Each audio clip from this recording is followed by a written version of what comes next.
Hi, Michael from CTW here, and today we just want to answer a question that happens all the time.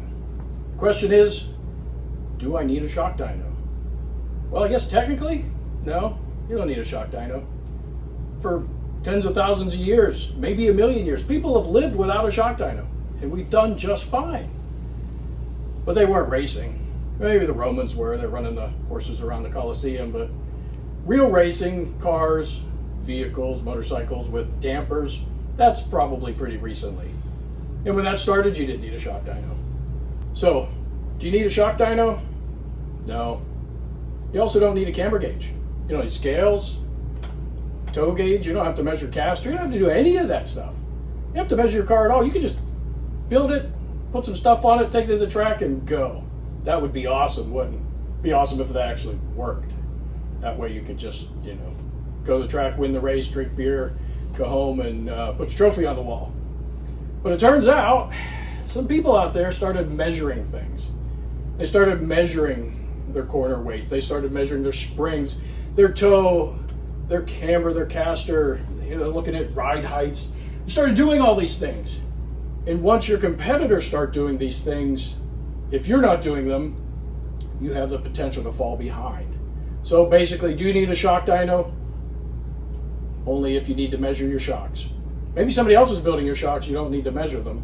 When they come in-house, when you want to learn more, when you want to take over your own shock work, then you need a shock dyno. But in this vein, we are talking about a measuring tool. A shock dyno is not a magic answer, it's not the magic wonder, it doesn't make you faster just when you put it on your truck and take it to the racetrack. It's just a measuring tool at the beginning. Now, it's a good measuring tool, like measuring your camber. Really important to know what your camber is. You go to the race, your tire wear across the tire at the end of the race is horrible. You didn't run very well. Knowing what your camber was is pretty important because you're going to make a change. Camber gauge is going to tell you the change you make. You do the same thing with a shock dyno. You go to the track, you run. Driver doesn't like the way the car feels.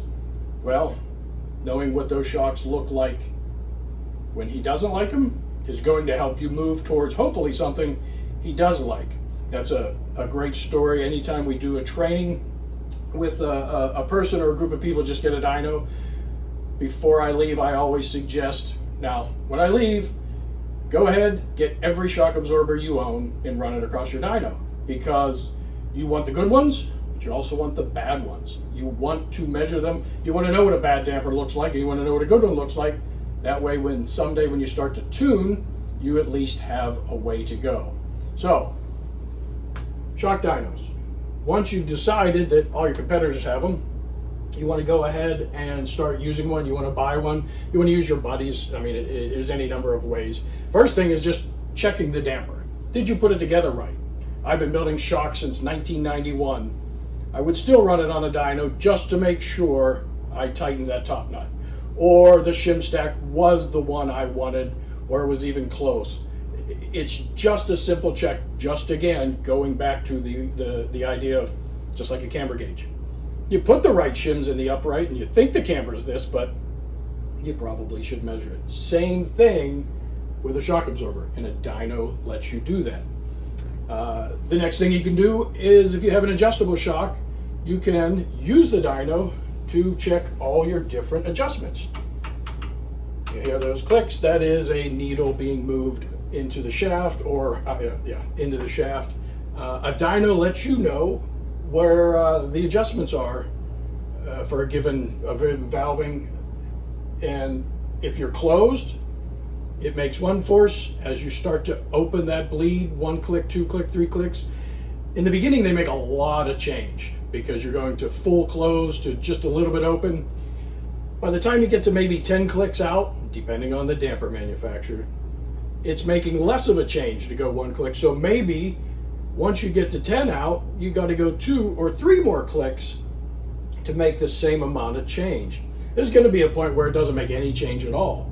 So back to needing a dyno, it will save you time at the racetrack. And as we always talk about, the most expensive time you have is at the racetrack. You might only have 30 minutes on the track. And if you show up, you don't know where your shocks are, you run 3 laps, the driver comes in, he says, make a change, it's no good. You go and you make, well, I'm gonna make 1 click change. And he goes back out and he runs 2 more laps and he comes in, he's like, it didn't do anything. Maybe your test session's over. You've just wasted 30 minutes, the only 30 minutes you had before the qualifier, doing almost nothing change-wise. Had you put the damper on the dyno, you could have said, here's where I'm starting, what does 2 clicks do?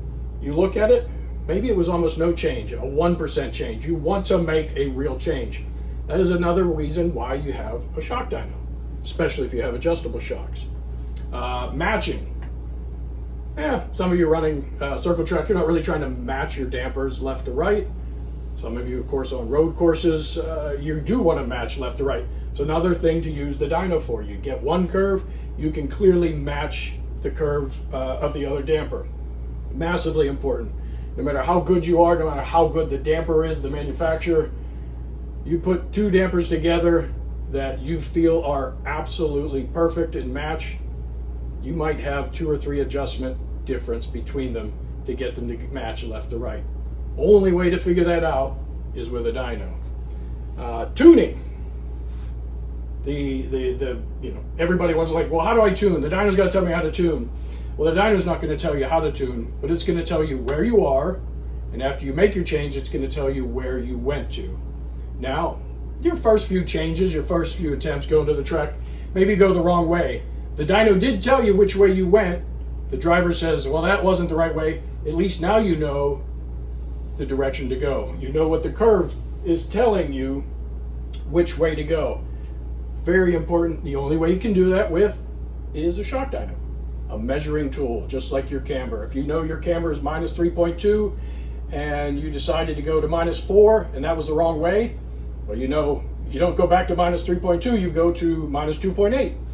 Same thing. A shock dyno is just a measuring tool in many regards, but it's also a fantastic way to go to the next level, to go to tuning, to go to adjustments, to go to matching, to go faster, especially if your competitors are doing it. So there you go. You don't really need a shock dyno, but clearly you do. Thank you for watching. If you have any questions or comments, contact us using the information in the video description.